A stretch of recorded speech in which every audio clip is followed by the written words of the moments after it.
जय श्री कृष्ण दोस्तों, राधे राधे, हर हर महादेव। फिर से स्वागत है आप सभी का आपके अपने धार्मिक चक्र चैनल पर। आज की इस वीडियो में हम आपको बताने वाले हैं कि जितिया व्रत करने से पहले आपको पूजा की सामग्री में किन किन चीजों की जरूरत लग सकती है।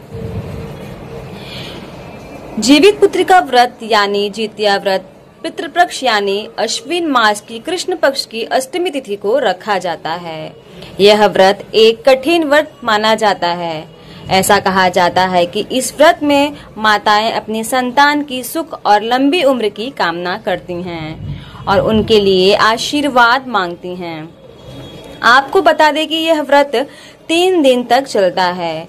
यह 3 दिन तक चलता है। सप्तमी पर व्रत नहाय खाए से शुरू होता है और अष्टमी पर व्रत और नवमी पर पारण होता है। इस व्रत की पूजा की थाली में चावल, पेड़ा, दुर्वा की माला, पान, लौंग, इलायची, सुपारी, श्रृंगार का सामान, सिंदूर, पुष्प, गांठ का धागा, कुशा से बनी जीमूत वाहन की मूर्ति, धूप, दीप, मिठाई, फल, फूल चाहिए होते हैं। यहाँ हम आपको बताएंगे कि किस चीज की कहाँ जरूरत होगी। इस व्रत में लाल कपड़ा, पूजा की चौकी जिस पर भगवान की मूर्ति रखी जाएगी।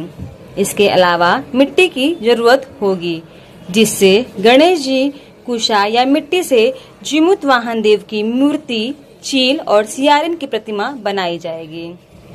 इसके अलावा एक कलश, नारियल, हल्दी, सुपारी, दुर्वा, इलायची, लौंग आदि इस कलश में रखा जाता है।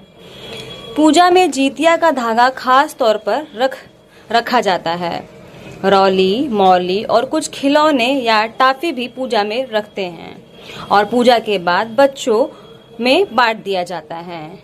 नेनुआ के पत्तों का पूजा में बहुत विशेष महत्व होता है। पान के पत्ते या अशोक के पत्ते भी ले सकते हैं। भोग में भीगे हुए काले चने चाहिए होते हैं। इन्हें आप सुबह भिगा सकते हैं। घर में बनी मिठाई और 5 फल भी पूजा में चाहिए होते हैं। होप सो आपको ये जानकारी अच्छी लगी होगी दोस्तों। श्री शिवाय नमस्तुभ्यम। बोलिए जीमूत वाहन माता की जय।